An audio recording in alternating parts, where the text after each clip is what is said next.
الفاتح. أعوذ بالله من الشيطان الرجيم. بسم الله الرحمن الرحيم. الحمد لله رب العالمين الرحمن الرحيم مالك يوم الدين. إياك نعبد وإياك نستعين. اهدنا الصراط المستقيم صراط الذين أنعمت عليهم غير المغضوب عليهم ولا الضالين. آمين.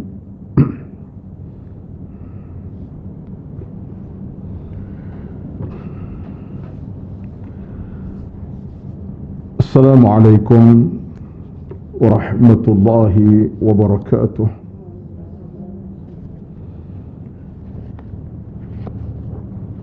إن الحمد لله نحمده ونستعينه ونستهديه ونستغفره ونعوذ بالله من شرور أنفسنا ومن سيئات أعمالنا. من يهده الله فلا مضل له ومن يضلل فلا هادي له. أشهد أن لا إله إلا الله وحده لا شريك له وأشهد أن محمدا عبده ورسوله. ربنا عليك توكلنا وإليك أنبنا وإليك المصير. بسم الله الذي لا يضر مع اسمه شيء في الأرض ولا في السماء وهو السميع العليم. بسم الله الذي لا يضر مع اسمه شيء في الأرض ولا في السماء وهو السميع العليم. بسم الله الذي لا يضر مع اسمه شيء في الأرض ولا في السماء وهو السميع العليم. اللهم إنا نعوذ بك من البرص والجنون والجذام ومن سيء الأسقام. اللهم إنا نسألك الخير عاجله وآجله. اللهم رب اشرح لي صدري ويسر لي أمري واحلل عقدة من لساني يفقه قولي يا رب العالمين. أما بعد. أعوذ بالله من الشيطان الرجيم. بسم الله الرحمن الرحيم. وذكر فإن الذكرى تنفع المؤمنين. Dan berilah peringatan, sesungguhnya peringatan disampaikan memberi manfaat, guna dan faedah kepada orang-orang yang beriman. Az-Zariyat ayat 55. Sadaqallahul azim. Yang berbahagia dan hormati pengurusi dan jawatan kuasa pengurusan pengajian Kuliah Duha Muslimat Masjid Al-Falah di Haji 9 Subang Jaya dan seluruh kehadiran pada pagi ini di kalangan para muslimin, para muslimat, tetamu-tetamu duha. Mudah-mudahan kita semua dalam kerahmatan daripada Allah Azza wa Jalla, dalam limpahan rahmat dan hidayahnya yang terus menerus berkekalan hinggalah saat ketikanya kita diangkat roh kita oleh Allah Azza wa Jalla dalam keadaan tenang, bahagia, sejahtera, selamat di bawah lembayung redha rahmat insya-Allah. Itu harapan kita. Kerana bukan kecil maknanya pertemuan-pertemuan sebegini, apalagi dalam suasana yang telah menguji kita. Hari ini kita masuk ke hari, kalau tak salah kiraan saya, di 18 Mac tahun lepas, kita masuk ke hari 566 hari ya, dalam ujian pandemik COVID-19, daripada PKP yang pertama, PKP yang kedua, ketiga, hinggalah kepada PKPB dan sebagainya. Satu ujian dan masa yang begitu panjang yang kita tak tahu bagaimana penghujungnya. Tapi saat pada pagi ini, alhamdulillah, kita masih lagi boleh datang ke masjid untuk berjemaah, untuk datang bersolat, hadir ke majlis ilmu untuk datang dengar ilmu dan sebagainya. Alhamdulillah. Kalau kita nak compare dengan hari-hari yang kita telah disempitkan oleh situasinya, hari ini kita syukur pada Allah dengan penuh keinsafan. Alhamdulillah. Pada Allah kita berserah Pada Allah kita bermohon, pada Allah kita merintih. Kerana natijah daripada ujian pandemik ini hanya di dalam pengetahuan Allah, tidak dalam pengetahuan kita. La ya'lamuha illallah. Allah saja yang mengetahui apa natijahnya, keputusannya, apa penghujung Allah kita tak tahu. Sebab semuanya dalam urusan pengetahuan Allah. Cuma kita sebagai manusia, 3 tanggungjawab kita kena lakukan. Dalam ujian, cobaan, rintangan, musibah ada, kita ada 3 benda yang kita kena pertahankan sebagai manusia, sebagai makhluk Allah Azza wa Jalla. Yang pertama, kita mesti sentiasa bertaubat kepada Allah Azza wa Jalla. Ini tugas kita pertama. Bertaubat kepada Allah Azza wa Jalla. Jangan sombong di atas apa berlaku sehingga kita tinggalkan taubat, jangan. Pertama, tugas kita bertaubat kepada Allah.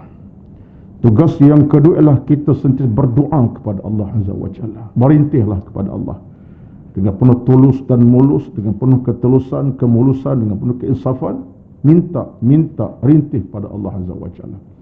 Ini tugas kita yang kedua, tanpa cuai. Yakin kepada doa yang kita kumandangkan. Dan tugas yang ketiga yang kita mesti pertahankan dalam suasana ujian mendatang apa sekalipun, yang ketiga ialah kita yakin Allah Subhanahu wa taala adalah Tuhan yang adil kepada kita. Yakin. Jangan ada prasangka, Tuhan ni betul, tak betul, jangan ada. Yakin kepada Allah Azza wa Jalla. Innama amruhu idza arada syai'an ay yaqula lahu kun fayakun. Allah punya sifat jelas, kun fayakun. Dia minta jadi. Allah angkat penyakit pun boleh, dia nak kekal penyakit pun boleh. Dan kita yakin kepada kehendak ketentuan. Ini 3 perkara kita kena pertahankan.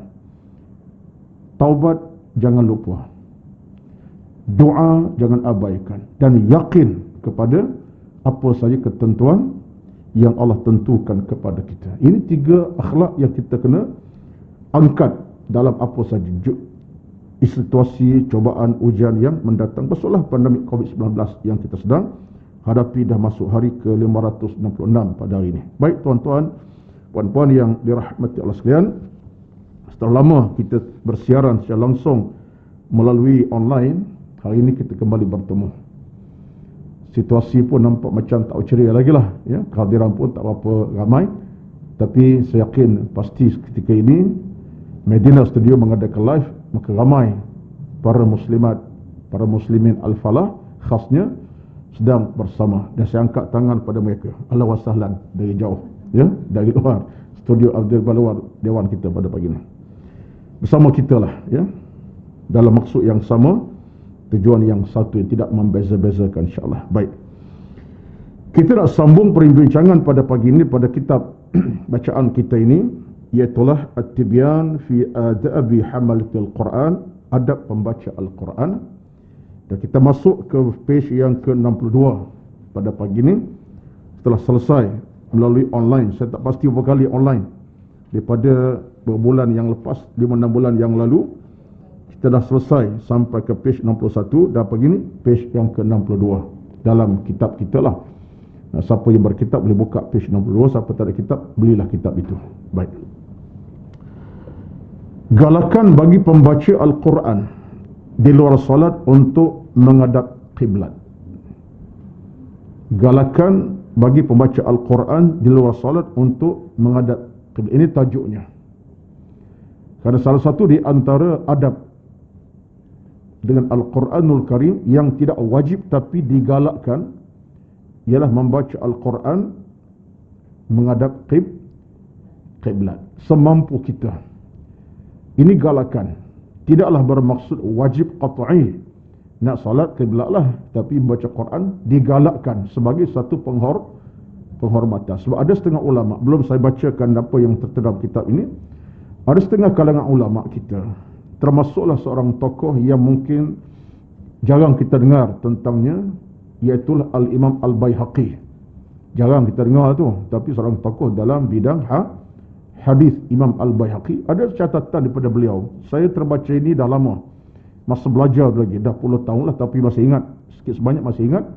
dalam daripada tafsiran guru-guru kami mengajar, kata Imam Al-Baihaqi, ada munasabahnya digalakkan kita untuk membaca Al-Quran menghadap kiblat. Sebab apa?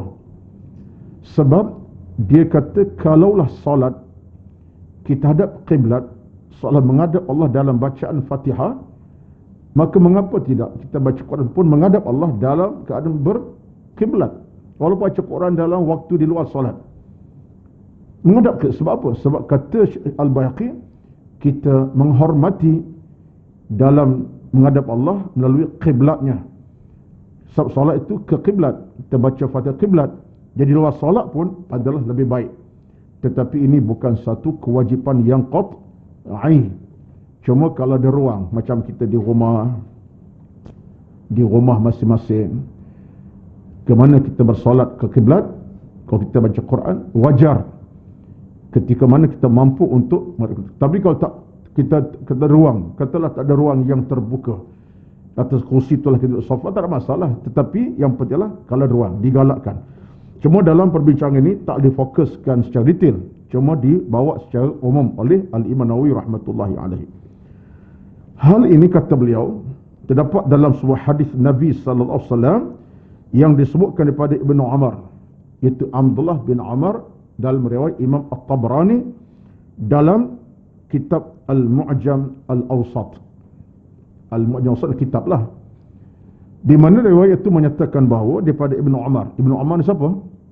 Abdullah bin Umar bin Al-Khattab radhiyallahu anhu, anak dia kepada Umar, Khalifah Umar, anaknya Abdullah bin Umar. Disebutkan satu hadis, khairul majalisi mastuqbila bihil qiblatu, sebaik-baik majlis adalah yang menghadap kiblat. Hadisnya umum, lafaz hadisnya umum. Al-majlis itu makna umum. Majlis apa? Termasuklah baca Quran di majlis. Termasuklah majlis kita sekarang ni. Majlis kita sekarang ni, kau nak kira dengan situasi masjid, ke kiblat kita ni? Tak juga. Sebab lokasi dewannya bukan ke kiblat. Ya, tak ada masalah lah. Tapi kalau boleh, menghadap kiblat lagi bagus. Sebaik-baiknya. Maknanya, usahanya begitu. Kalau tak mampu, tak ada masalah. Baik. Maka ini satu hadis yang umum. Ini bukan bertanda wajib, katanya tidak. Tapi kata Ibn Umar, itulah antara sabda Nabi SAW dalam Imam Tabrani. Khairul majalisi mastuqbila bihil qiblatu, sebaik majlis adalah menghadap ke arah qiblat. Baik. Jadi sarankan untuk duduk dengan khusyuk, tenang dan tenteram serta menundukkan kepala. Cara duduknya ketika sendirian tetap perlu mengelokkan adab dan merendahkan diri seperti duduk di hadapan gurunya. Ialah cara yang paling sempurna. Dalam konteks kita belajar ilmu, dalam konteks kita baca Quran, ada satu anjuran yang dibawakan Imam An-Nawawi rahmatullahi alaihi dalam keadaan duduk khusyuk dan tenang. Saya nak kaitkan begini tuan-tuan ya. Kita punya perbincangan agak umum ni, bukan agak khusus, agak umum ceritanya. Suatulah kita dalam soal adab at-ta'lim wa at-ta'allum daripada satu kitab yang dituliskan oleh Abi Ad-Dunya. Satu kitab ditulis oleh Abi Ad-Dunya bertajuk Majlis At-Ta'lim wa At-Ta'allum. Disebut ada 4 perkara yang patut ada pada setiap orang yang mengaji ilmu. Baik dia mengaji Quran ke mengaji ilmu, ada 4 perkara dia kena miliki. Ini saya tambah daripada Abi Ad-Dunya namanya. Sifat yang pertama, ikhlas tu wajiblah. Bila kita belajar ni, kita ada keikhlasan. Baik pengajian Quran ke, pengajian hadis ke, macam kita belajar sekarang lah, termasuklah pengajian kita sekarang. Ada 4. Yang pertama, adab pertama ialah mesti ikhlas. Sebab ikhlas ni adalah merupakan rukun pertama dalam apa saja bentuk ibadat. Bukan saja mengaji, sembahyang, solat, zikir, tasbih, tahmid, mesti ada ikhlas. Sebab kalau tak ada ikhlas, maka amal kita amal yang kosong, zero, tak ada pahala dan tak ada apa-apa kelebihan sama sekali. Sebab dengan ikhlas saja Allah angkat darjah amal kita. Kita beribadat apa tak buat ikhlas, habis. Sebab tu ikhlas tu syarat yang pertama. Ini kepada orang belajar ada 4. Syarat yang kedua ialah disebutkan oleh Abi Ad-Dunya, dia mesti dalam keadaan khusyuk. tawadhu', dengar sungguh-sungguh, perhati sungguh-sungguh, dengan penuh keinsafan. Sebab dia nak ilmu, dia nak satu benda yang baik, dia khusyuk dan tawadhu'. Khusyuk dengan mana apa? Dengar dengan tumpuan yang itu khusyuk. Kalau dengarlah, kalau ibadat buat dengan penuh keinsafan, itu khusyuk dan tawadhu'. Baik, itu sifat yang kedua, termasuk apa yang disebutkan oleh Nawawi ini. Sifat yang ketiga bagi orang belajar ilmu ini ialah dia sentiasa cuba untuk mengingati, at-tadhakkur. Betullah kita bila belajar ni bukan catat saja. Bukan catat saja, penuh dah catatan buku tu. Buku pun bukan yang kedua dah, keempat, kelima, ketujuh dah. Penuh banyak kereta dah buku catatan. Tapi tak ada sifat at-tadhakkur. Untuk ingat balik, semak balik. Sebab ilmu ini, kata para ulama kita, tasjilnya bukan di kitab. Tasjil dalam hati nurani. Tasjil mana? Tasjil daftar, masuk. Bukan dalam kitab semata. Al-ilmu la yudawwanu bil kitabati wa innama yudawwinu fi sadri, dalam dada. Bila masuk dalam dada kita mudah ingat. Tapi kalau dari catatan buku, kita buang. Hari ini tulis, masuk kereta, buka buku, terjumpa setahun balik. Terjumpa buku catatan setahun lepas, setahun kemudian. Itu catatan buku. Tapi kalau dalam hati kita ingat balik. Tazakkur mana? Ingat balik. Itu akhlak ketiga, kata Abi Ad-Dunya, tentang sikap kita dalam belajar ilmu. Sikap yang keempat, untuk kita mendapat barakah ilmu tadi, kita mesti sentiasa mendoakan kepada orang yang mengajar kita, al-muallim, al-mudarris ataupun al-mursyid dalam kita belajar. Ini antara akhlak, kata Abi Ad-Dunya, bagi orang belajar ilmu. Samping tiga tadi, keempat ialah dia mesti mendoakan kepada guru-guru yang mengajarnya. Ini akhlak, tuan-tuan. Betullah saya ingat ini ingatan-ingatan lama-lama lah, bukan baru, kata lama-lama. Sebab kita dalam soal ilmu ni, tuan-tuan, dia berkat datang bukan semata kita duduk mengaji saja. Berkat daripada guru mengajar kita, penghormatan diberi, ingatan diberi, syukur di atas apa disampaikan. Betul orang yang berbalas dengan guru, yang menekan guru, yang memusuhi guru, tiada ada nilai barakah dalam belajar. Tak ada. Menghormati guru ini cabang penting dalam kita dapat berkat ilmu. Saya sebut ini sebab apa? Sebab ini akhlak penting. Saya tak berkata bahawa saya mesti diangkat, tuan, tidak. Tapi sekurang-kurangnya saya pun dapat manfaat ilmu kerana saya mengajar. Puan-puan dapat ilmu mendengar apa yang sampaikan. Syukur pada Allah. Maka doa pada saya, insya-Allah mudah-mudahan saya bercakap ini istiqamah, makin kuat iman taqwa, makin insaf akan kehidupan, makin dekat dengan Allah Azza wa Jalla, makin ikhlas dalam mengajar. Itu kita harap. Pun sama, seorang guru pun sama. Seorang guru nak tengok anak murid berjaya. Mana guru nak tengok anak murid gagal? Tak nak. Dia tengok anak murid berjaya dalam ilmu yang diajarkan, beramal dengan ilmu. Sebab apa? Sebab bila anak murid dapat mengamal ilmu, siapa yang beruntung besar? Guru itu sendiri. Ini pahala yang akan berterusan. Saya guna istilah Dr. Muhayya, dia kata pencen kubur. Pencen kubur saya daripada apa ilmu yang tuan-tuan pun belajar, yang pun amalkan. Saya mengajar dan pun buat dengan penuh keinsafan. Saya buat juga. Itu pencen kubur saya daripada anak-anak murid saya. Dia sampai satu masa saya meninggal dunia, ilmu yang saya ajar, puan-puan amalkan keikhlasan, saya dapat pencen kubur daripada apa yang puan-puan amalkan. Maknanya kita berkongsi kebaikan. Jadi ini 4 di antara catatan disebutkan oleh siapa? Abi Ad-Dunya. Akhlak murid dengan ilmu, akhlak kita dengan ilmu. Ada 4 tadi. Cuba semak balik di mana kita berada. Ini secara ringkaslah. Banyak tu, kalau satu kitab beliau tu Adab Ta'lim wa Ta'allum tu ratusan pagesnya, muka surat. Ada terjemahan, boleh dapat terjemahan daripada apa ni, cetakan Indonesia lah. Saya ada kat rumah tu, duduk semak, duduk baca jarang-jarang tu, duduk semak jugalah. Ya, yang Arab saya tak ada. Yang ada ialah terjemahan daripada cetakan Indonesia. Abi Ad-Dunya, nama pengarang kitab. Abi Ad-Dunya. Nama pun hebat bunyinya, ya. Baik. Jadi kata pengarang kitab kita ini, Syekh Al-Nawawi, disarankan duduk dengan khusyuk, tenang dan tenteram, serta menundukkan kepala. Bukan tunduk kepala tidur, tidak, ya.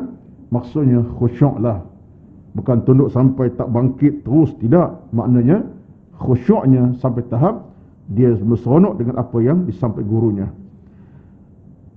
Cara duduknya ketika sendirian tetap perlu mengelokkan adab dan merendah diri. Dia duduk di hadapan gurunya ialah cara paling sempurna. Jika dia baca Al-Quran secara berdiri, mengiring di tempat tidur atau dalam apa jua kerana yang lain, ia lurus, dia harus dan dia mendapat pahala, namun kurang berbanding dengan cara yang pertama tadi. Mana kita kalau kita baca Quran pun khusyuk, duduk dalam keadaan tenang. Sebab itulah saya nak ingatkan tuan-tuan, kalau kita betul-betul nak mendapat nikmat, berkat, rahmat Al-Quranul Karim, bukan saja bacaan kerana pahala kita dapat, tapi penghormatan sebaliknya, banyak benda yang kita kena lakukan. Yang pertama, kita baca Quran dalam keadaan kita berwuduk. Usahakanlah. Ustaz, saya pegang phone, ustaz mana nak perlu wuduk? Saya bukan pegang mushaf. Betul. Pegang phone tak ada timbul masalah wuduk tak wuduk, melainkan kita pegang mushaf, tapi sebagai penghormatan. Kita kena ambil suatu sikap, bukan isu mushaf, tapi isu bacaan itu. Kemuliaan pada bacaan. Memanglah Quran kita pegang dalam phone ini bukan mushaf ni. Kita baca surah ke surah, ayat ke sampai 25 juzuk, 30 juzuk. Bukanlah dikatakan mas itu nama phone. Tapi kita mengambil sikap menghormati ayat-ayat dibacakan tadi. Apalagi kalau kita pegang mushaf, kena wuduklah. Tapi penghormatan atas bacaan, kemuliaan di situ, usahakanlah.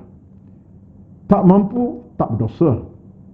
Saya tak kata berdosa kerana tak ambil wuduk, kerana pegang phone baca Quran, tidak. Tapi penghormatan. Usahakan. Saya tak fikir, ini pandangan saya peribadilah, kalau salah, tapi saya usahakan. Sesuatu yang namanya ambil wuduk ni tuan-tuan, saya tak fikir satu benda yang berat. Dudukkan berwuduk dan mengulang wuduk, saya fikir satu benda yang terlalu ringan kalau kita dah biasa mengamalkan. Contoh, tiap kali kalau kita dalam berhadas, contohnya masuk ke toilet, apalagi kalau di rumah masing-masing, kita ke toilet buang najis ataupun buang air besar kecil, apa masalahnya dalam sekitar 25 saat, 30 saat ambil wuduk, keluar dengan wuduk dah selesai, walaupun 10 lagi sehari. Sesuatu yang kalau biasa kita amalkan, saya rasa tidak susah. Saya cuba mengamalkan. Saya tak kata saya konsisten, tapi saya cuba mengamalkan. Di rumah lebih mudah. Mungkin di luar agak susah sikit, payah sikit lah kita berhenti di RNR ke, kita berhenti. Tapi kalau kita dah jadi orang biasa kena wuduk, tak susah. Menyebabkan kita baca Quran sekali, walaupun daripada phone, kita sedang menghormati ayat melalui wuduk. Kesucian itu ada. Jangan salah faham ya, saya bukan cakap benda wajib ni, tapi satu takrim. Kita nak muliakan ayat Allah dengan kita berwuduk. Ini satu akhlak yang terpuji, satu akhlak yang terbaik. Baca Quran dengan kita berwuduk. Kemudian kita baca Quran dalam keadaan di samping wuduknya, kita baca di tempat khas. Contohnya, bukan sembarangan tempat. Didengar lain kalau kita tengah masak kat dapur, contoh kita pasang Al-Quran dalam phone, letak di tepi atas meja makan, kemudian kita sambil masak, lain. Dengar tak ada masalah. Tapi kita baca Al-Quran, ambillah satu lokasi yang sebaik-baik lokasi, yang namanya lokasi yang bersih, lokasi yang aman, apalagi lokasi yang boleh menghadap ke kiblat. Puan-puan, saya sebut ini rumusan daripada perbincangan berkitab ni. Kalau puan-puan baca nanti sampai penghujung, banyak benda yang dibawakan Imam Nawawi, benda-benda yang menyentuh tentang persoalan akhlak dengan Al-Quran. Bukan main-main. Saya ada guru masa belajar dulu. Saya setiap kali sebut dalam ceramah-ceramah guru, sebab saya menghormati. Saya dapat membesar dengan ilmu mereka beri kepada kami. Tidak kerana mereka beri ilmu kepada saya tak sampai tahap ni bolehlah baca Quran, boleh kenal ayat-ayat Allah. Tidak kerana mereka menyumbang apa mereka beri kepada kami. Saya ingat guru kami.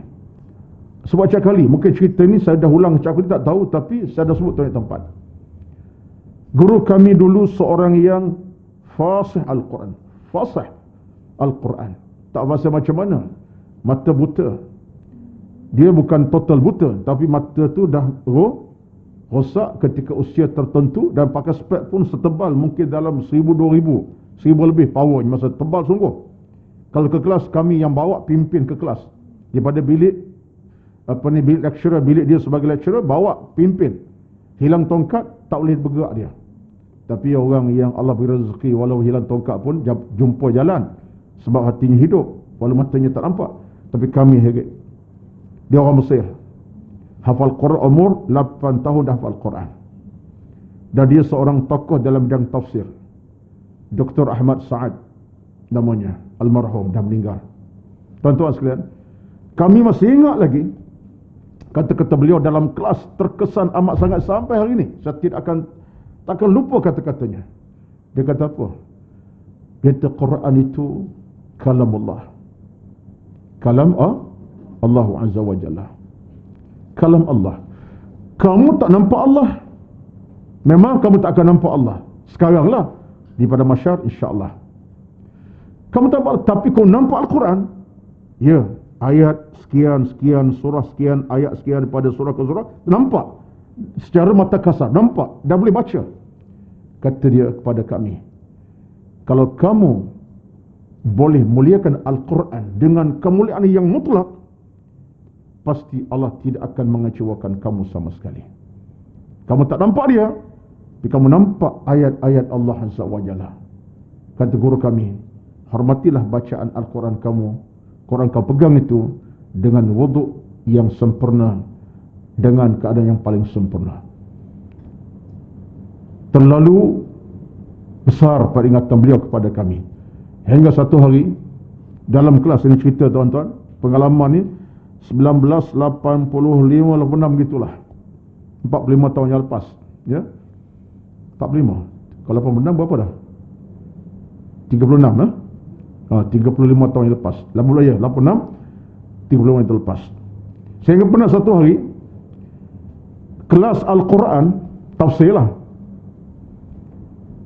Dia berhenti tengah-tengah duk tafsir Al-Quran dengan mata buta tu. Dia bercakap lah, kami yang buat catatan, dalam seorang pelajar buat catatan di pelajar Arab lah, buat catatan di papan whiteboard lah. Kami ini dengar tu. Tengah-tengah dia pengajar, dia berhenti. Mata tak nampak, dia macam dia tengok kanan. Dia tengok kanan, tengok tengah, kiri. Kelas tak ramai, sekitar 25 orang begitu je, 30 orang lebih kurang. Saya ingat dalam 25-30 tak ramai. Dia tengok, dia berhenti. Tengok tengah, lama. Kanan, lama. Kami yang bila kelas tu berhenti begitu secara tiba-tiba tanya, "Mabika ya Syekh?" Mana seorang pelajar tanya, "Mabika ya Syekh?" Mana apa hal berlaku Syekh? Dia kata, "Ya walad," dia panggil. Ya walad pada budak bahasa tu, bahasa sayang tu sebenarnya, bukan bahasa marah tu. Ya walad mana? Wahai budak, mana kita memang budak sungguh. Dia kata, "Ada kalangan kamu yang tak ada wuduk." Tengah mengajar tafsir, bukan baca Quran, tengah mengajar tafsir. Tafsir tu baca ayat Quran, ditafsir lah. Dia kata, "Ada kamu yang tak berwuduk." Dia bukan sebut ada saja, dia sebut ada 3 orang tak ada wuduk. Dia sebut 3 orang, tuan-tuan, puan-puan. Apa dia kata? "Qum rahil hamam idul mayah." Maknanya pergi ke bilik air. Tanpa disuruh nama, bangun suruh 3 orang. Tapi bukan kita orang belajar sedikit-sedikit belaka. Orang Melayu ni dia paling jaga adab-adab tu. Budak Melayu daripada Malaysia, budak Melayu saya ingat daripada Indonesia pun ada, budak Melayu daripada Kemboja. Kita orang Melayu ni asal negara jenis takut buat benda pelik-pelik. Kita pun Syekh ni agak tegas. Bangun 3 orang. Dari ingatan saya sampai ini, saya ingat 2 Arab, 1 Afrika. Bangun. Tak berani dia nak menipu. Bangun perlahan. Keluar, wudu. Hinggalah Syekh tunggu. Tak lamalah datang. Sampai dia kata apa? Dia kata, aku tak tenang ketika mengajar tadi. Aku tafsir ayat, baca ayat Al-Quran, aku rasa ketenangan hilang. Sebab hadapan aku ada orang-orang yang tak bersih. Dia bagi tak bersih. Bukanlah orang tak junub, tapi seolah tak bersih. Sebab wuduk tak ada. Saya daripada itu, demi Allah, saya kata demi Allah, sungguh saya demi Allah. Daripada itu pengalaman mengajar saya, tuan-tuan. Tiap-tiap kali kelas pengajian, sekarang saya ada wuduk ni, boleh saja betul duha belum lagi ni, boleh saja. Saya pasti, bukan saja mengajar sekarang ni, saya masuk kelas online, mengajar puan-puan hari online. Saya pasti belum pukul 10, 9.45 saya akan wuduk, duha, kemudian nak duduk dan bukan wuduk. Walaupun mengajar bukan kuliah tafsir, kuliah umum sekalipun. Sebab pengalaman tu mengajar saya, walaupun tidak Quran, tapi nak dalam keadaan bersih. So, wuduk ini tanda bersih. Bukan fizikal saja, hati kita. Wuduk ni tuan-tuan, dia bersihkan kita. Kan wuduk ni kalau ikut Nabi kan, kita basuh muka, dosa muka akan gugur. Kita basuh telinga, dosa telinga Allah akan gugurkan. Hadis tu, siapa yang yatawadda, Allah akan gugurkan dosanya. Siapa yang basuh tangan, dosa tangan akan gugur. Bayangkanlah, mengekalkan wuduk kerana tujuan baca Quran tadi, kita dah bersih yang tenang. Termasuklah yang lain. Jadi saya sebut ini, pengalaman ini by life ini. Cuma sayangnya, cerita saya ini, nak dapatkan satu kepastian dari para rakan-rakan tak ada. Sebab saya saja orang Malaysia dalam kelas tu. Yang lain daripada Indonesia, daripada Kemboja, daripada Patani. Yang tu Arab lah, 30 orang lagi, 30 orang lagi, 35 orang tu. Tapi pengalaman tu mengajar saya. Baik, panjang pula. Tapi tak apa, kita bawa cerita orang-orang alim. Dan orang macam ni tuan-tuan ada barakahnya. Sebab sebutkan tadi, kita bila hormatkan guru, iktirafkan guru mengajar kita, ada keberkatan. Saya sebut berkat saya boleh rasai. Walaupun berpisah kami 88, tahun 90, saya balik 90, saya berpisah, dah 30 setahun, dan beliau meninggal. Saya ingat dalam sekitar baru 10 tahun lepas meninggal, ikut kawan-kawan dah meninggal. Tapi ingatannya, walaupun berlaku 86, dah 35 tahun, tapi segar dalam ingatan jiwa hati saya. Berkat tak? Berkat. Nak tahu berkat tak berkat, kita boleh kekal ingatan guru kita. Saya tak tahulah berkat tak berkat saya dengan puan-puan ini. Entah-entah saya mengajar dah setahun lepas, lupa habis dah. Ya? Buku catatan saya tulis, buku catatan saya mengajar pun entah ke mana-mana dah. Tapi saya tahu, kata ada tu, adalah tu. Tapi cari dah jumpa dah. InsyaAllah, insyaAllah, insyaAllah. Ini semangat ni, ya. Sebab berkat guru tu ada. Namanya Dr. Sa'ad Ahmad Sa'ad. Sa'ad Ahmad Sa'ad, kekal ingatan beliau. Allah maghfir lahu, Allah maghfir lahu, arhamuhu, wa'afihi wa'afu anhu, akrim nuzulahu, wasa' mudkhalahu, wa naki khatayahu kama yanqa ath-thawbul abyadu min ad-das. Allahumma ij'al qabrahu rawdatan min riyadil jannah. Allahumma ja'al qabru rawdatan min riyadil jannah wa la taj'al qabru hufratan min hufran niran. Kita doa kepada Allah Azza wa Jalla, kepada guru kita, bukan saja untuk almarhum guru saya, semua guru-guru kita lah. Di pentas ilmu ni Kak Salwa ni, dah ada guru kita yang telah meninggalkan. Yang paling terkini Ustaz Al-Mursad Rizwan kan, Rahmat. Sebelum tu ada tak? Yalah, dah bersanding orang lama ya. Jadi mudah-mudahan guru-guru puan-puan lah yang agak lama, Ustazah Syari Abbas ya almarhumah ya. Allahu Akbar ya. Pastilah di alam barzakh mereka sana, bila ada orang dibaca doa, minta pada Allah keampunan, diluaskan pintu kuburnya, mereka dapat nikmat itu. Tuan-tuan, percayalah. Betullah anak-anak murid yang berjasa ni, dia tak lupa, tak lalai untuk guru-guru mereka. Walaupun guru mereka mungkin mengajar sepatah, dua patah je, bukan sampai banyak-banyak pun, bukan bertahun. Tapi ingat ada, ya Allah, aku faham ustaz tu ajar aku boleh berubah atas sebab dia mengajar aku tentang hukum hakam. Dia telah pergi, ya Allah, luaskan kuburnya, cahayakan kuburnya. Saya mengharapkan sama, saya cakap, saya harap, saya tak tahu, mungkin di pentas akhir saya hari ini, esok saya tak tahu, mungkin ada, tidak ada, mungkin bulan depan. Maka saya mengharapkan, saya menagih daripada siapa? Anak murid saya, rakan telautan saya, keluarga saya, pastilah anak saya, pastilah.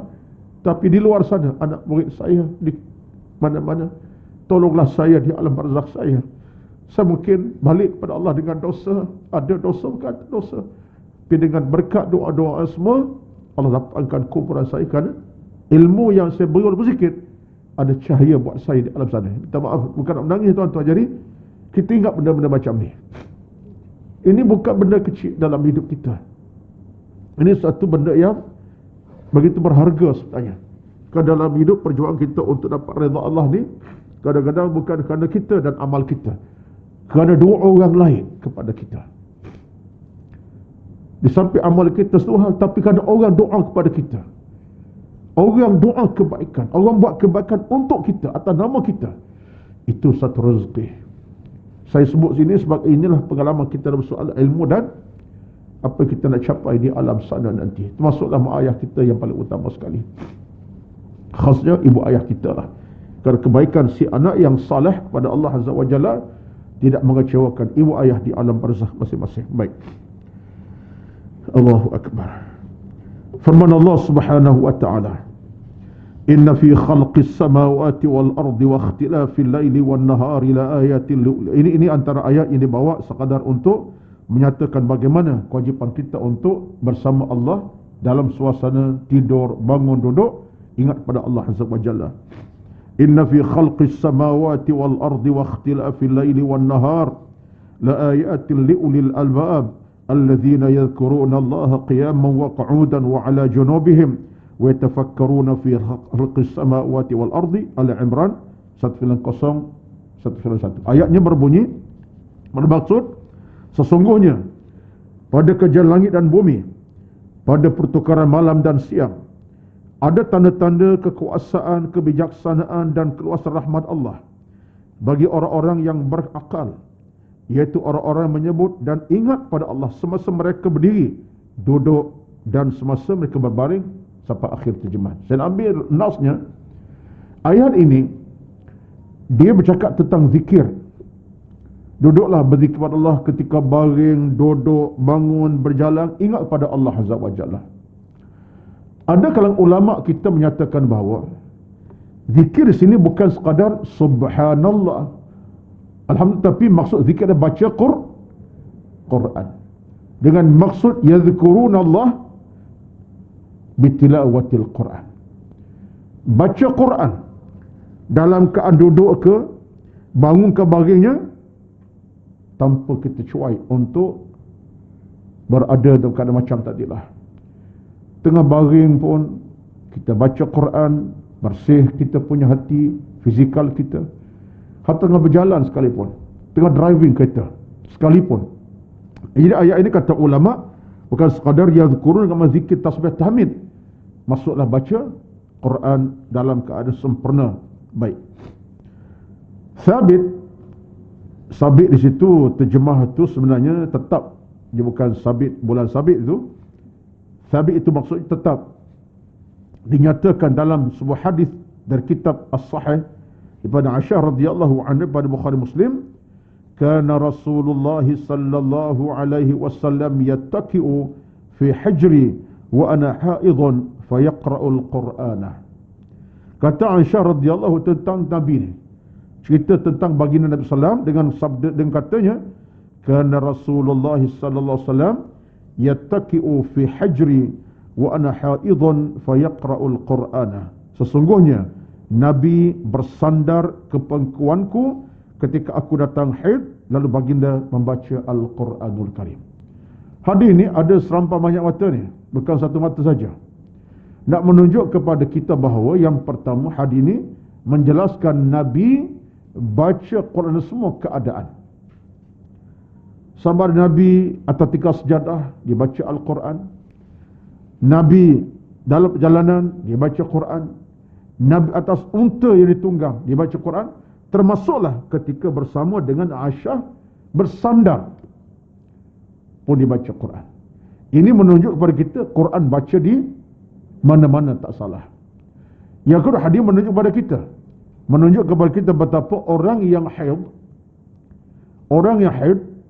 tak boleh baca Quran. Kita ambil mazhab Syafi'i kita lah. Boleh dengar tidak? Dia dengar. Hadis cuba menunjuk kepada kita orang yang haid tak boleh baca Quran, diharam baca Quran. Tetapi mendengar Quran dibolehkan. Maka Nabi nak tunjuk kepada kita Aisyah dalam keadaan haid, tapi Nabi pendengarkan Al-Quranul Karim. Sebab itulah para ulama menegaskan bahawa bagi orang yang haid ini jangan gelisah kerana tak baca Quran maka dia rasa dia telah kekurangan. Tidak sebenarnya. Dalam hukum agama, saya sebut banyak tempat baca kali, orang perempuan tidak perlu rasa resah, gelisah ketika terhalang daripada banyak ibadat. Contohnya, tak boleh puasa wajib bila haid, tak boleh tawaf bila haid, walaupun tawaf wada' ataupun tawaf ifadah sekalipun, tak boleh baca Quran kerana haid terhalang. Tapi ingat, walaupun begitu, ia tidak perlu mengecewa. Dia tak boleh rasa kecewa dan terkecewa. Sebab apa ada? Sebab apa ada gantian. Quran baca atau dengar boleh. Kalaupun tak baca Quran sekalipun, boleh berzikir, bertasbih, bertahmid kepada Allah Azza wa Jalla. Gantian kepada salat, dengar Quran ataupun tasbih, tahmid sebanyak mungkin. Sama orang perempuan dalam bulan Ramadan. Mungkin dalam 10 malam akhir tak sempat untuk berpuasa. Selesai puasa sebab apa? Dia tengah haid dalam tempoh 7 hari terakhir, 5 hari terakhir, malam-malam terakhir. Jangan sampai tak kita merasakan kita dikecewakan oleh agama sendiri. Oh, aku tak boleh pahala macam orang lain, boleh i'tikaf, boleh bangun bertahajud pukul 3 pagi pada malam-malam terakhir Ramadan dan dapat apa nikmat Al-Qadar. Tuan-tuan, sampai ada ulama yang kata, ini pandangan daripada siapa ni? Wahb Az-Zuhaili, seorang tokoh besar dalam bidang fiqh dan tafsir. Kata Dr. Wahb Az-Zuhaili, ada tafsir dia Al-Munir, ada terjemahannya. Al-Munir itu tafsiran yang dituliskan oleh Dr. Wahb Az-Zuhaili. Sampai dia kata apa? Dia kata demi Allah, dia bersumpah dengan Tuhan sebab nak mencatat satu ketetapan. Dia kata demi Allah, sesungguhnya orang perempuan yang terhalang untuk beribadat pada malam akhir sebab haid, sebenarnya tasbihnya tidak mengurangi pahala orang dapat malam Al-Qadar. Tahmidnya tak mengurangi pahala orang dapat malam Al-Qadar. Istighfarnya tak mengurangi pahala orang dapat malam Al-Qadar. Dan segala apa dia buat pada hari-hari dia haid itu, tasbih, tahmid, dia istighfar, dia sedekah derma, tak kurang pun pahala orang yang dapat Al-Qadar. Allah Maha Kaya. Cuma perbezaannya jelaslah, orang yang tidak ada haid, tak datang haid, laki-laki dan perempuan, yang laki-laki khasnya, orang perempuan tak ada haid, tak datang haid, jelas lebih bangun sembahyang pukul 3 pagi, dapat bedak sampai subuh. Secara praktikalnya. Tetapi kata Wahb Az-Zuhaili, tak mengurangi, tak kurang pahala seorang yang dalam haid beribadat begitu dengan orang yang dapat malam Al-Qadar. Kalau orang yang dalam keadaan tidak haid, contohnya, ataupun orang lelaki khasnya, boleh bangun jam 3 pagi untuk sembahyang tahajud. Ni dalam bulan Ramadan pun 10 akhir contohnya. Boleh bangun jam 3, kemudian bersahur, kemudian terus dengan sembahyang subuh. Orang dalam haid pun sama. Apa salah bangun jam 3 juga? Untuk apa bangun? Untuk berzikir, bertasbih kepada Allah Azza wa Jalla. Jangan pula ambil peluang tidur sampai jam 8 pagi. Demi untuk dapat pahala yang sama orang yang sedang beribadat, perbanyakkan zikir tasbih malam dan siangnya. Semua itu balik kepada soal kerajinan, kesungguhan dan keinsafan dia. Tapi kalau orang tak insaf, tak rajin, tak apalah. Oh, saya dalam haid, saya saya diharam baca Quran, langsung tak dengar. Saya dalam bab ini bila haid saya dilarang untuk solat, langsung tak berzikir. Oh, saya bila haid saya dilarang untuk berpuasa wajib, langsung tak bertasbih. Salahlah, silaplah macam tu. Maka gantian amal tadi tidak mengurangi pahala orang yang dapat malam al-qadar, kata Syekh Wahbah Az-Zuhaili tentang hak seorang wanita yang diuji Allah dengan haid dan hal-hal yang melarang dia daripada beribadat pada malam Ramadan terakhir itu. Jadi perempuan ni sebenarnya orang beruntung.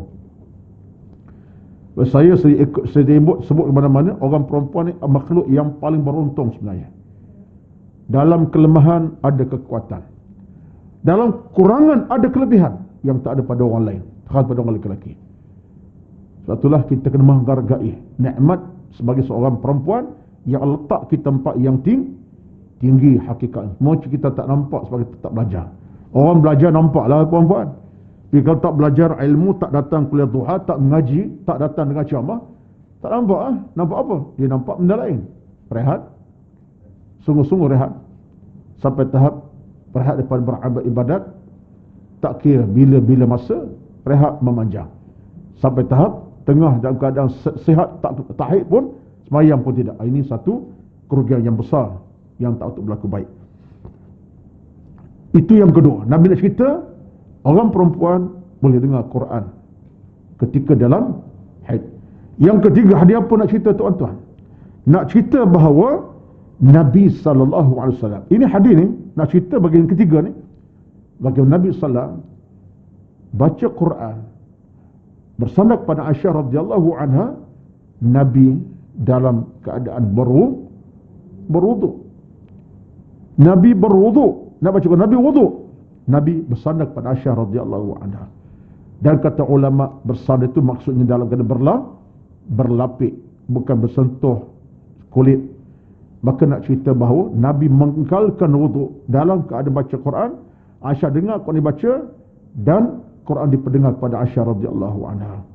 Ini antara maksud yang tersebut sebalik hadis ini. Ini tafsiran beberapa kalangan para alim ulama kita rahmatullahi ta'ala. Baik, boleh faham ya? Yattaqi ini mana bersandar ni. Mana kita boleh fahamlah bersandar tu maknanya rapat dekatnya Nabi dan Aisyah radhiyallahu anha sambil duduk bersama bersandar. Jadi nak praktikal macam mana? Balik praktikal dengan saudara masing-masing. Bang, cuba kita praktik hadis ni bang. Kata Aisyah, Nabi bersandar kepada kita bersandar sikit. Ya, kita baca Quran bersama contohnya. Tak payahlah macam tu ya. Baik. Dalam riwayat yang lain disebutkan oleh Aisyah juga, bagi Bukhari Muslim juga, kata Aisyah, yaqra'ul Qur'ana wa ra'su fi hajri. Hadis bersambunglah ni. Hadis bersambung, kata Aisyah, satu ketika Nabi baca Quran juga, wa ra'suhu fi hajri, dan kepala Nabi baginda di atas rimbaan Aisyah radhiyallahu anha. Allahu Akbar. Kita bila dengar cerita Nabi dengan isteri Aisyah ni tuan-tuan, kemanjaan baginda ni terlalu pelik, tapi itulah contoh teladan. Ya, kemanjaan pelik lah, boleh kata macam tu lah Kak Salwa ya. Pelik amat sangat ya, atas ribaan isteri radhiyallahu anha dalam keadaan bersandar ketika baca Quran. Ini sesuatu yang menampakkan dari sudut hukum rumah tangganya ialah situasi mawaddatan wa rahmatan yang Nabi dapat bangunkan dalam hubungan kemesraan suami dan isteri. Nak mengekal benda macam bukan mudah. Ketika mana baru kahwin, tak apalah ya, letak kepala atas riba. Cuba umur dah 65, isteri 64, letak kepala, orang tua ni merapu sungguh. Ni hilang tabiat apa benda ni, buang tabiat ke ni, nak mati ke ni, contohnya. Agak-agak saya tak tahulah ya, tapi Itulah di antara kelemahan kita. Kemanjaan kadang-kadang bila sampai tahap usia tertentu, nak buat tu kadang-kadang jadi malu Allah. Sementara pula zaman muda pun tak macam tu. Jadi nak buat zaman tua ni lagilah. Itu yang kata lagi tu memang ada pengalaman sendiri tu ya. Okey. Jadi benda macam ni tuan-tuan, saya tengok dalam hadis Nabi. Suatu kata kita buka dalam kitab berkait dengan Nabi, kita boleh buka kitab tentang Syama'il Muhammadiyah karangan Imam Tirmizi, terjemah Melayu pun ada, terbitan Telaga Biru juga. Boleh tengok dalam bab Nabi dengan isteri anak-anak, ada sebut tu, walaupun tak detail tapi disebutkan. Bukan setakat Nabi dengan isteri, dengan budak-budak. Sifat Nabi dengan budak-budak macam budak-budak Nabi SAW. Satu hari disebut riwayat dalam Sirah Nisham pun disebut, dalam beberapa tersebut Nabi SAW bermain kuda dengan cucundanya. Siapa? Hasan dan Husain. Nabi tunduk duduk macam kuda, Hasan naik berdiri, Hasan terjun turun, naik Husain pula. Nabi jadi kuda. Damanya bukan seminit-minit, lamanya. Hasan naik, Husain turun, Husain turun, Hasan naik, sampai seorang sahabat tengok Nabi macam tu, dia pati dari jauh. Dijumpa Nabi, dia kata apa? Sahabat tu bernama, Allahu Akbar, tadi ingat sebut tu tapi lupa dah. Dia mari-mari lupa macam tu lah ya. Saya ingat kejap lagi.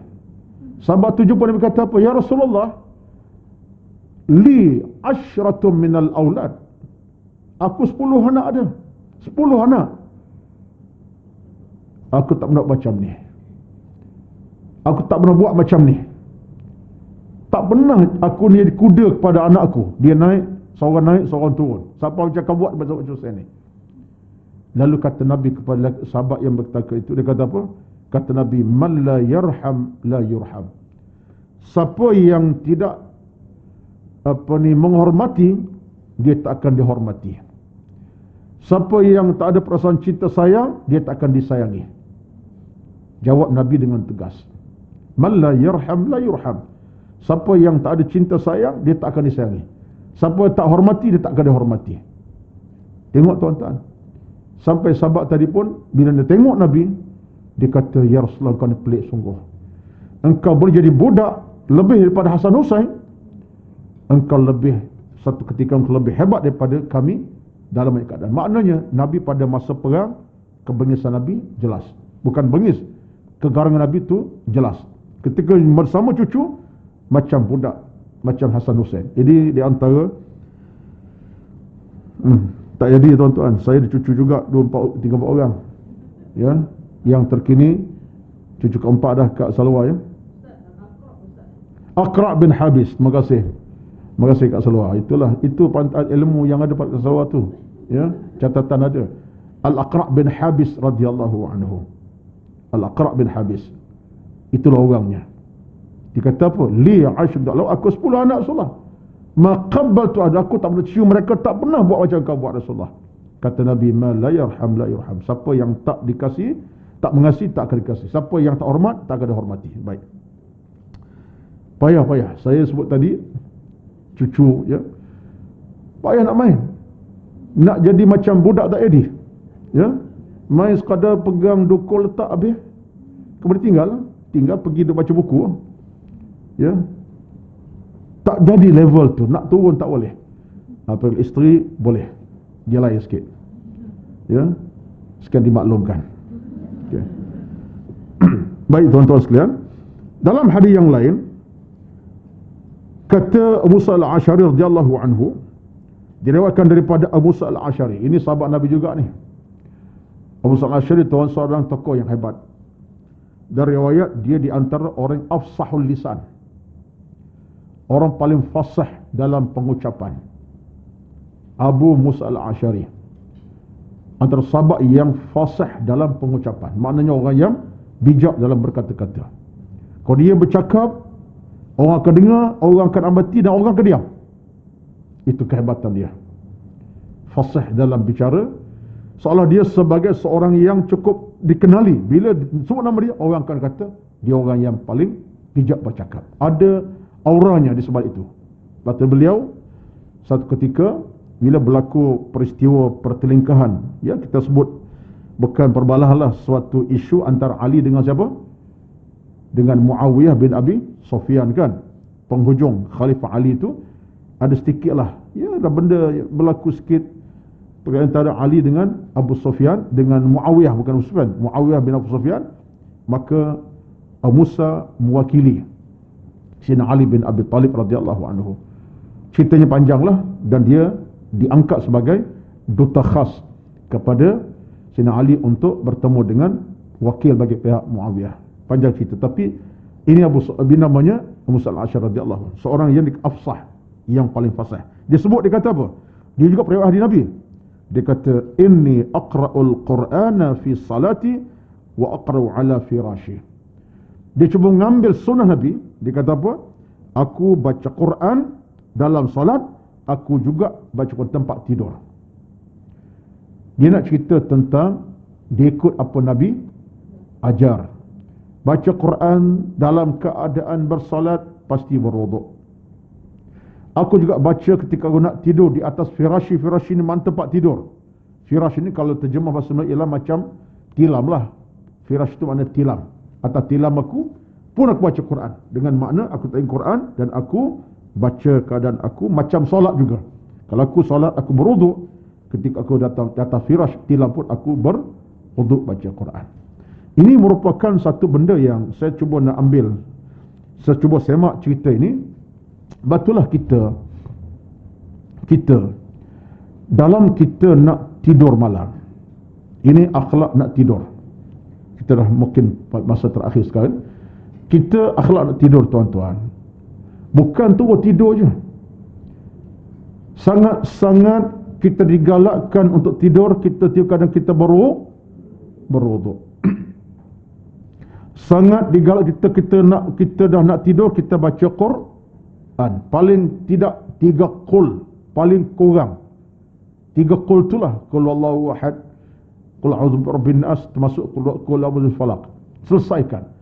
Nak tambah lagi dengan penghujung surah Al-Baqarah, itu ayat dikatakan ayat kursi itulah, Allahu la ilaha sampai akhir.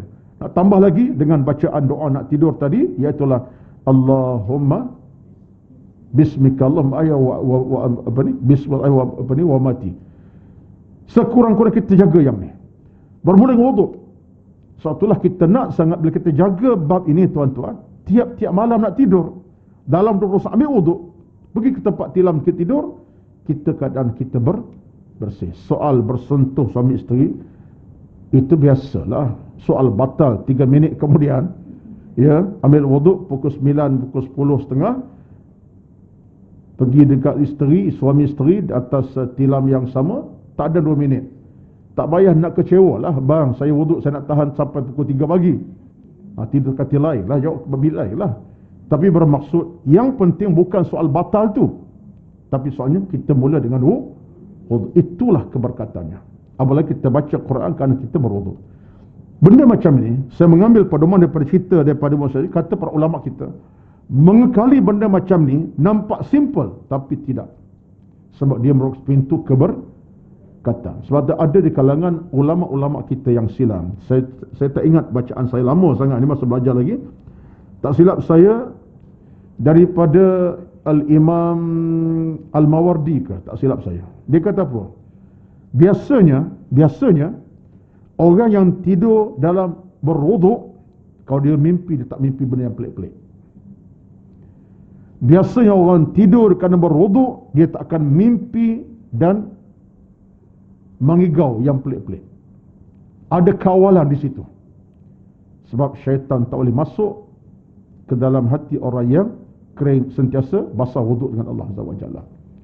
Patutlah kita dalam banyak keadaan kalau nampak kita mimpi karut-marut setiap hari, macam kita wuduk tak pernah ambil lah tu.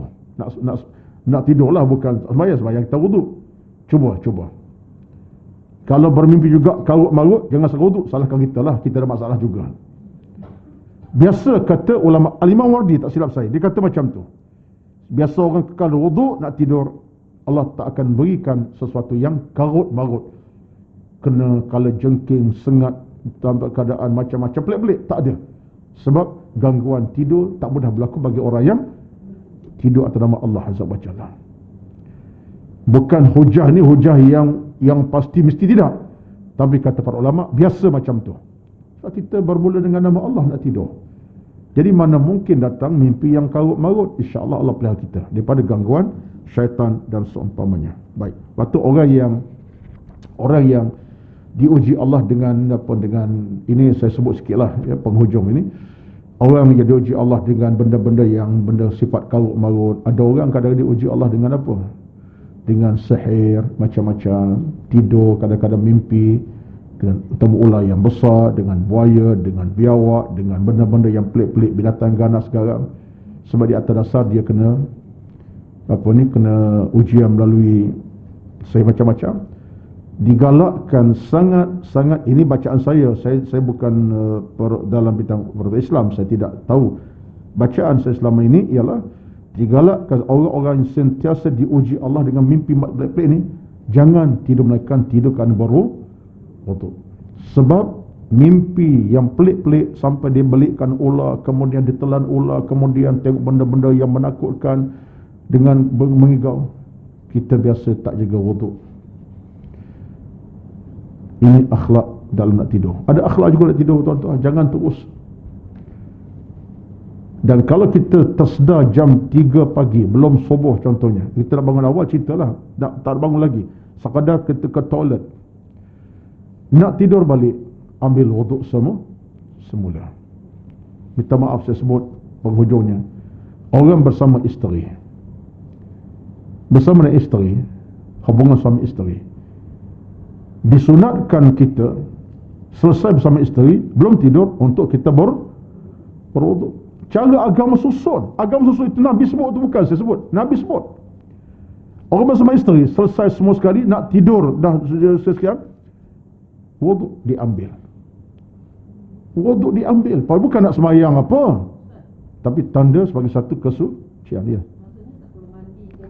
Just wuduk saja, kat saluan. Nak rajin mandi pukul 3 pagi, silalah. Ya. Bukan isu nak mandi wajib janabah, tidak, tapi wuduk itu sebagai penghormatan, kita nak bersihkan semula. Bukan kata kita nak sembahyang nak sembahyang tahajud pukul 4, itu wajiblah kena mandi. Tapi nak tidur selepas bersama itu wuduk. Apa susahnya? Saya tahulah kalau puan wuduk sampai 3 jam setengah, merapu sungguhlah, setengah jam sampai 30 saat je. Basuh tangan juga simple, selesai. Kalau rasa keadaan basah tu, memanglah kalau basah tu tak apa selesa kan, keringkan, tak apa masalahnya. Cuma kita dianggap makruh keringkan wuduk ketika nak sembahyang fardu ni lah, sembahyang zuhur asar ni kalau boleh kekal dengan wuduk yang basah tu, ya. Tapi kalau kering juga tak salah. Tapi ketika itu nak tidur tak bersama isteri, suami contohnya, takkan pergi basah-basah macam tu, tak selesa lah pula dengan katil, dengan selimutnya. Boleh keringkan, tapi itu amalan. Jadi benda nampak simple. Puan-puan, ini agama susun. Agama Islam ni agama yang lengkap semua perkara. Sebab itulah kita dapat hidayah, dapat rezeki besar pada Islam yang kita tulis. Wallahu a'lam, kita sekadar untuk hari ini berhenti kat situ. Kita sambung perbincangan insya-Allah dengan tajuk galakan mulakan bacaan dengan mohon perlindungan isti'azah. Apa ceritanya? Bertemu dalam program 2 minggu akan datang insya-Allah. Mudah-mudahan di dewan ini. Ya? Ada apa? Ada soalan? Oh, ada soalan. Silakan. Ini ada soalan daripada Facebook, Ustaz. Oh, hebat betul ini. Soalan daripada Facebook. Facebook yang mana tu? Yang Medina Studio. Apa bacakan? Soalannya, dia kata macam ni, soalan dia kata Jemaah kita tu, jemaah luar tu. jemaah luar. Tak apa. Jemaah luar daripada Facebook. Soalannya, masa kita tilawah, masa kita baca Quran menghadap kiblat, kemudian bila sampai, soalan tu pun dah hilang daripada Facebook saya, dan saya ingat bila masa sujud sejadah tu, perlu tak kita ketepikan Al-Quran katanya. Masa kita tengah baca Quran menghadap ke kiblat, jadi bila sampai sujud sejadah tu, perlukah kita ketepikan Al-Quran untuk kita bersujud di situ? Untuk melengkapkan sujud, memanglah kita kena sujudkan di tempat yang betul-betul tidak ada hal halangan. Jadi soal ke tepi Quran tu saya ingat tak perlu ke tepi jauh sangat. Kemudian apa masalah kita pegang Quran ni, kita sujud, Quran kita masih pegang. Sebab kita bukan sujud dalam solat, hanya sujud tilawah kan? Tilawah. Jadi kita masih pegang Quran, cuma tempat sujud itu mesti tidak ada apa-apa yang menghalang. Mestilah jelas kita punya dahi sentuh atas bumi ataupun sejadah. Quran berpegang lagi.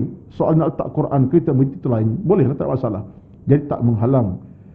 Yang penting ialah sujud ketika itu tak ada halangan. Kita boleh sujud, Quran dipegang lagi sebab kita sambung bacaan. Wallahu a'lam. Itulah sekadar pertemuan pada pagi ini. Dah 11:10. Moga-moga Allah rahmati semua. Doakanlah mudah-mudahan 2 minggu lagi kita masih kekal di Dewan Timah Azhara. Bimbang juga ni Kak Salwa ya. Bimbanglah kita sebab benda-benda yang bersifat ujian ini kita tak tahu keadaan. Sebab itulah bagi saya, pesan saya pesan penaja kepada tuan-tuan, jangan ambil sikapmu mudah tentang perkembangan. Walaupun nampak dah 8,000 hari ni 7,000 insya-Allah, besok 5,000, lusa 3,000 contohnya, jangan ambilmu mudah sebab kita masih belum selesai berperang dengan COVID-19 ini. Kita tak tahu. Kita mungkin dalam dewan kita ini sehat belaka, tapi jangan sangka semua sehat. Mungkin ada wal'adzbillah lah membawa virus dan seumpamanya. Jadi saya bercakap ini sebab saya pun sebimbang. Saya sebut terang-terang sebab ujian akademik ini telah banyak melahirkan rasa sedih dan hibur. Kalau kalangan tuan-tuan mungkin kehilangan ayah anda, hilang anak anda, hilang abang kita, hilang adik-beradik, pak saudara, betul tak? Ada yang hilang. Saya sendiri dalam tempoh 566 ini, dalam COVID saya hilang adik ipar, ya, meninggal minggu yang lepas, 2 minggu lepas kerana COVID. Terasa bila hilang saudara ni, kalau kita rasa, sangat-sangat terasa. Ia satu yang real, bukan perkara yang boleh kita main. Sebab kalau orang yang masih duk cakap ini benda yang sifatnya Kamarudin, sifat ini nampak main ini semua kerja-kerja apa ni, Yahudi macam-macam, ini COVID macam-macam, tolonglah ya, tolong adil dengan hakikat yang datang di berlaku ini. Wallahualam, itulah sebab tu virus tak nampak, vaksin kita usahakan secara mana, jangan jadi anti vaksin. Sekian, Assalamualaikum warahmatullahi wabarakatuh. A'udzubillahi Bismillahirrahmanirrahim.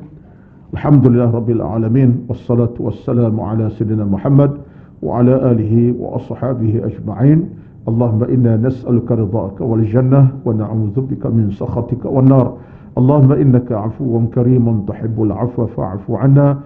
Allahumma taqabbal minna innaka antal alimul hakim. La ilaha illa anta subhanaka inna kunna minadh dhalimin. Bismillahilladzi la yadurru ma'a ismihi syai'un fil ardi wa la fis sama'i wa huwas samiul 'alim. Rabbana atina fid dunya hasanah wa fil akhirati hasanah wa qina 'adzaban nar. Wassallallahu ala sayyidina Muhammad walhamdulillahi rabbil alamin. Taqabbalallahu minkum. Wassalamu alaikum warahmatullahi wabarakatuh.